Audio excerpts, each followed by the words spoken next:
you know, put a smile on. It's not that difficult. Like, just put Yeah. a smile on, and that like sets you apart from like literally 90% of other home service companies. Um, and yeah, my whole thing is just to have a great experience, like answering questions while I'm in the home. And I even tell people I'm fully transparent. Like, I'm not like the other guys. Like, literally ask me questions. This is not meant to be some like awkward situation where you have like a stranger like creep coming into your home and you got to be like paranoid, like, hey, I'm gonna be in my bedroom with the door locked while you yeah, fix my my sink or something, or you know build my furniture, mount a TV or whatever. Yeah. And that's why and that's why, like, yeah, for me, that goes into the whole creep factor that we were talking about. Don't Yeah. be a damn creep. um like, that's why, like, it's great to have overwhelming like social proof and like your face on, like, Yeah. on your social media and everything like that too. And that Well, also goes and into that's the whole also been a customer experience shift. a little bit. So that's been a shift that's been coming for a few years. So the industries always go through this shift where they go from brands to people to brands to people. Like it just kind of does this little cyclical thing.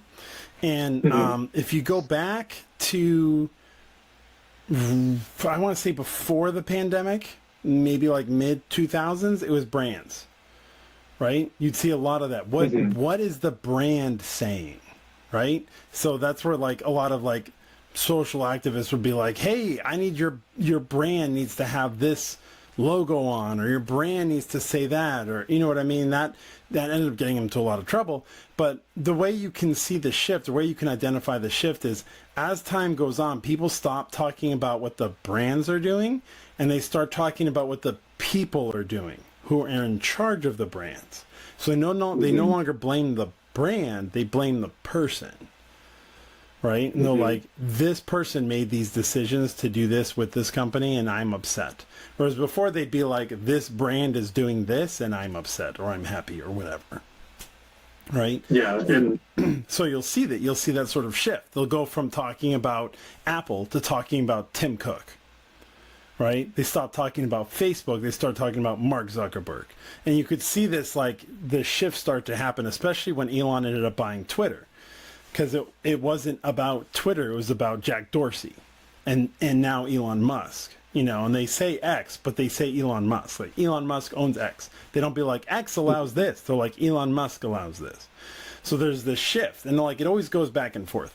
But it's one of those things where it's like, if you have your face out there, you don't really run into a problem, even if it shifts away, because you can still be identified by your brand name or like the name of your business, and then whenever it comes back you're still there, and it doesn't hurt to mhm. be interactive. But like if you look at it, another example is like you go back to the Wendy's Burger King feuds on Twitter, Mhm. and they would say these are funny, like the Wendy's tweets are funny, the Burger King tweets are funny, like them going back and forth. And you can actually see the Mhm. shift because the shift happens when they say the person running the Wendy's feed is funny. So you actually